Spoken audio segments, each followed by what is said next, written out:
I'm gonna be real with you all. Getting better at Valorant is hard. You've probably watched tons of guides at this point, and for some of you that helped. For others, not so much. You could learn all the tips in the world, but they only help if you execute and practice those tips properly. And it's hard to figure if you're doing something right or wrong without some guidance. Lucky you though, because you've come to the right place. Here is the ultimate guide for how you can actually improve in Valorant. We'll show you a concrete timeline on where to get started on improving, how and when to progress, and how to adjust your practice and play based on your current level. So without further ado, let's jump into it. Before we get into today's content, this video is only a tiny piece of what we provide. If you want a truly comprehensive guide on how to improve in Valorant, then you want to check out our website at SkillCapped.com. Our exclusive courses break down everything players need to know step by step to begin climbing the ranks. Our simplified teaching style ensures that any player can understand and apply these concepts. The link will be provided in the description below. Now, let's jump into the video.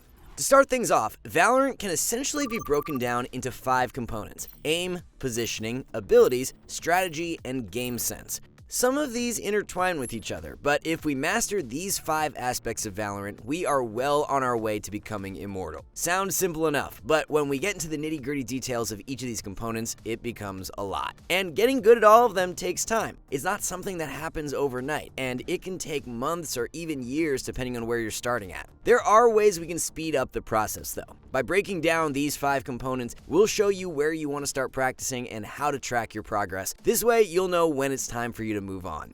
First up, we got aim. Everyone loves practicing their aim, but developing that initial foundation for aiming can be tough. Here's how we can get started. We're going to review the basics of basics, so if you feel like your aim is already pretty decent, feel free to skip to the next section of the video. The most common way we can start working on our aim is by first getting into the practice range. To break things down, we've created a step-by-step timeline for how you can track your progress and gradually bump up the difficulty with your aiming. First, grab a Phantom or Vandal and focus on spraying down bots on easy mode and getting headshots. Simple enough here. Work your ways towards being able to consistently get 30 bots on this mode every time.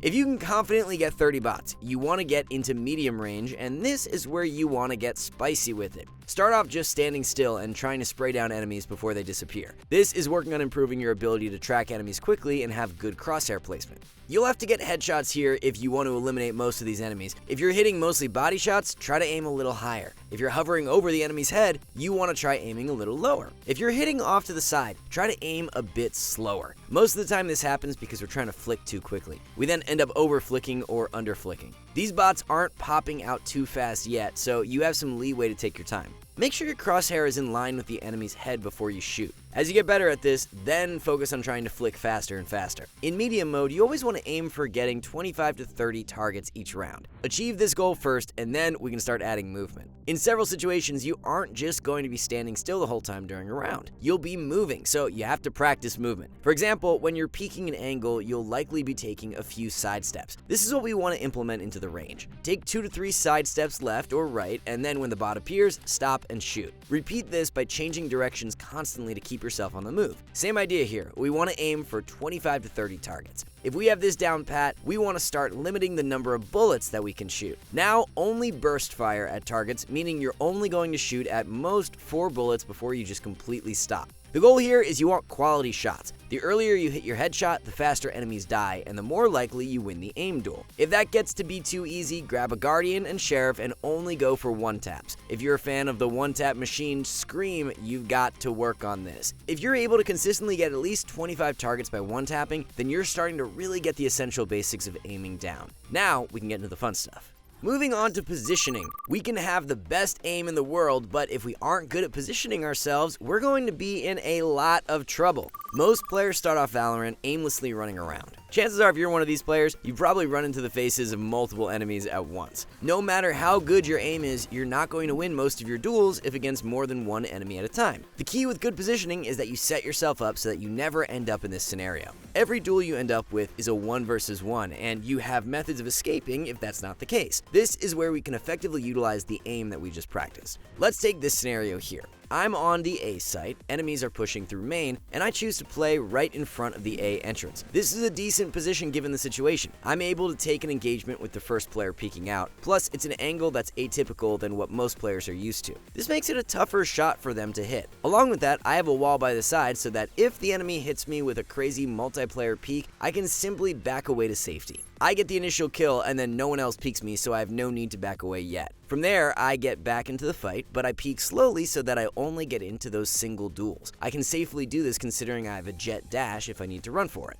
I end up getting 4 1 vs 1 duels as a result of my positioning, versus if I just swung out like a madman into A main. That wouldn't have ended well. There are 3 questions to ask yourself when picking a position. 1. Am I set up to only take a 1 vs 1 duel? 2. Do I have an easy way to back out of the duel if it doesn't end up in my favor? 3. Will enemies expect me to be here? If you can check all 3 of these boxes, you're likely in a good spot. If you're unsure of the position that you chose, you can always go back and review your VODs. See what kind of engagements you end up here. Are you getting 1 vs 1 duels? Are you getting traded easily? Or are you getting swarmed? This will typically give you the answer. If you consistently pick positions that respond well to the 3 questions, then keep that position in your toolbox. If not, then you likely want to explore other options. Build up at least 1 position for every site on every map and 1 position for middle. That way you have multiple positions you can go through depending on where your team wants you to play.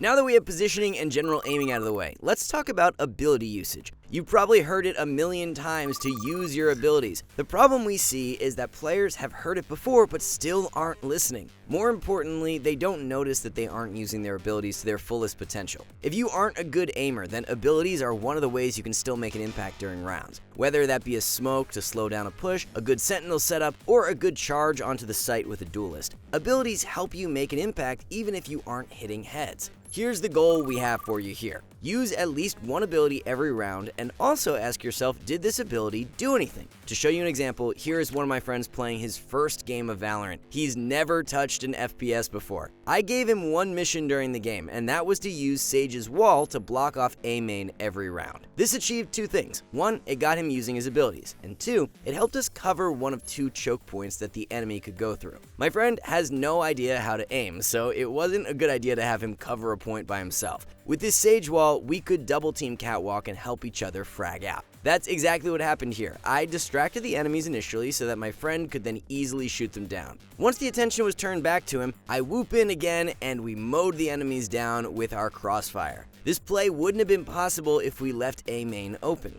Get into the habit of using at least 1 of your abilities each round and make sure it has an impact. Here's a few questions to ask yourself to judge how effective your ability was. 1. Did it block off or slow down the enemy? Examples of abilities that do this are smokes, tripwires, alarm bots, sage walls, and slow orbs. 2. Does it decrease the number of angles your team has to worry about? 3. Did it help give your team an edge during a fight? This particularly is about abilities such as flashes and blinds that if landed on the enemy makes for super easy kills. The idea here is to help you develop a sense of purpose when you use your abilities. You want to use abilities, but you should never be using an ability just for the sake of using it. Make sure it provides something helpful to your team. Ask yourself these kinds of questions whenever you're about to use an ability. If you properly utilize your abilities, you'll be able to still make an impact for your team. In fact, I climbed up to Immortal myself primarily off of ability usage and game sense, rather than just being a good aimer, which I simply was not gifted with. Speaking of game sense, that is our next point for today. Up until now, we've been focusing on raw mechanics, our aim, our positioning, and our ability usage. Now it's time to use our noggin a little more and develop some game sense to supplement those mechanics. Game sense is essentially your knowledge of the game. It's what allows you to predict the enemy's movements and come up with the right decisions at the right time. I'm not going to lie to you, this is probably the hardest aspect of the game to develop, because game sense really just comes down to experience. You need to be put in certain situations and learn what plays will work versus what plays won't. The best way to improve your game sense is to record your matches and see what plays were successful and what plays weren't.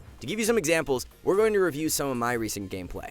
We won the pistol round and have the weapon advantage into the second round. I get off and pick onto the chamber and then hear that the remaining players are ropes. We have 2 options here, to push the enemy and go for greedy kills or to fall back. Let's take a look at a few things here. First, my health. I have 46 HP. I could easily get taken out by a few quick shots from a pistol. Along with that, there aren't any teammates within my vicinity to help me out if I was to take a duel. Lastly, my team already has the site and spike planted. When the spike is planted, there is no real reason to go aggressive unless you're at a man or weapon disadvantage. We can guarantee the round by playing it safe. Because of my health and the lack of support, the correct play here is to fall back and play with my teammates. Instead, I get greedy and go for eco frags. And just like I predicted, I get popped by a burst shot classic and give them another Spectre. I lose the aim duel, and by giving another weapon away, the odds of an enemy thrifty have now gone much higher. Now let's go to another example where my team is pushing the A site. The enemy Sage walls off A main and follows it up with a slow. Now there are 3 options I could take. I could 1. Just run in normally through the narrow gap of the Sage wall, 2. Use my abilities to dash into the site, or 3. Retreat after seeing Sage's utility.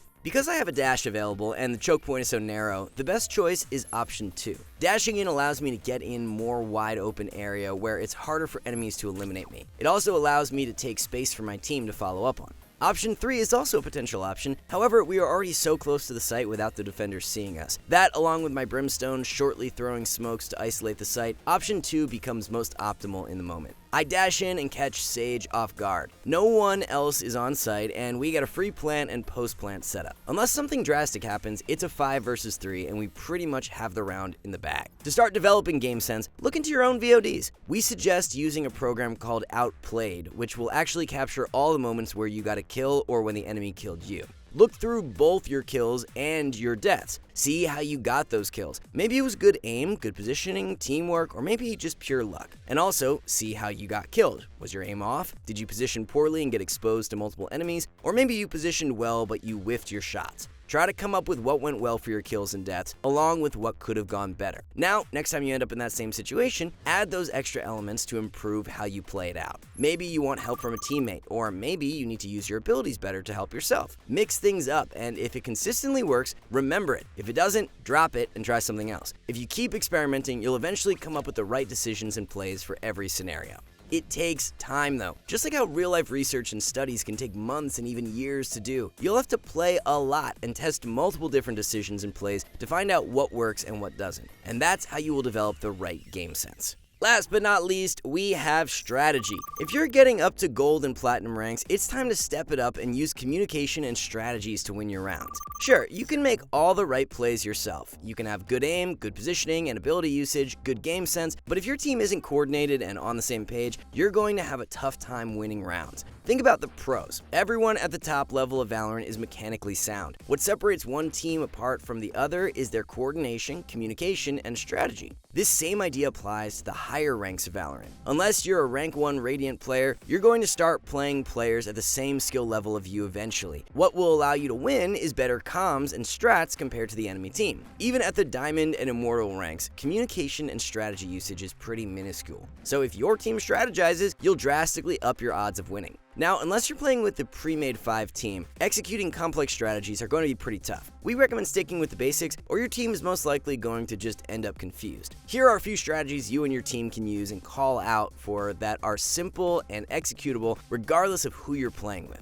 First is flashing in for your team. This is super crucial to call out for or do yourself. If the enemy is flashed, there's practically no shot for them to outduel you for those few seconds. In this clip, Yampi is in a 1 versus 1 situation with the enemy KO. He could go for the one-on-one duel and hope he wins it, or he can guarantee the kill by having a team flash him in, which is exactly what happens. Scream throws a flash into Boathouse, Yampi pushes in, and it's an easy kill, even though Yampi isn't the one who ends up getting it. Whenever possible, try to call someone to flash for you, or if you have a flash, make sure you use it to help your team win their duels. Next are some pushing strategies. There are a few plays to play out an attacking round. You could rush in hard from the get-go. Your team flashes in, smokes out, guns blazing, and hope to overwhelm the enemy. If the enemy doesn't suspect this coming and are unprepared, then this rush has a pretty good chance of succeeding. However, if you consistently rush and the enemy starts reading you and slowing you down with their abilities, it's time to switch things up. The enemy have probably already rotated if you decided to commit to the push.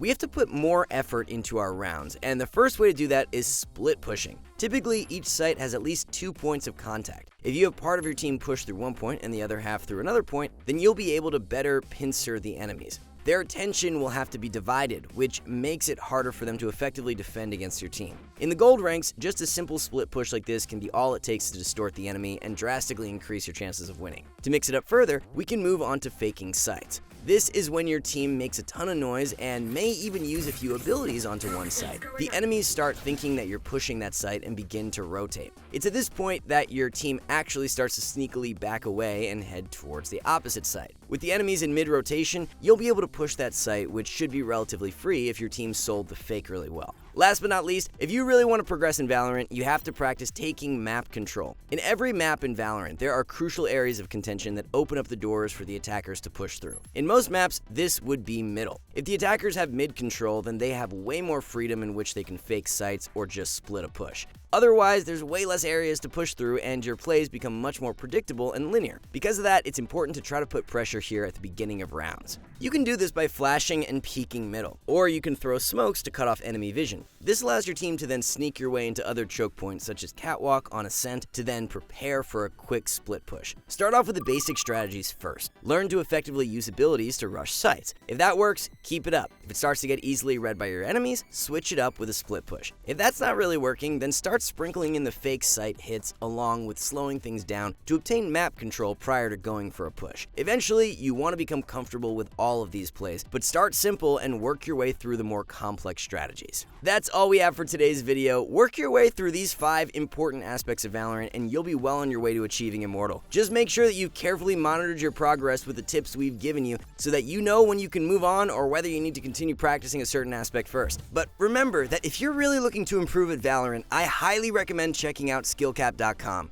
We get it, you're just a player trying to get better at the game. That's why you're watching this video in the first place. You're capable of hitting that rank you deserve. But there's no shame in asking for a little help. At SkillCapped.com, we spend hours going through viewer-submitted replays to let you know all the mistakes that you're making. We also couple this with our Smurf commentaries to show players that it is possible to carry themselves out of whatever rank they're stuck in. It might seem hopeless at times, but trust me when I say we can help you out. All you have to do is check out SkillCapped.com. Link in the description below. That's going to do it for us today, though. As always, we here at SkillCapped want to thank you all for watching, and we'll catch you in the next one.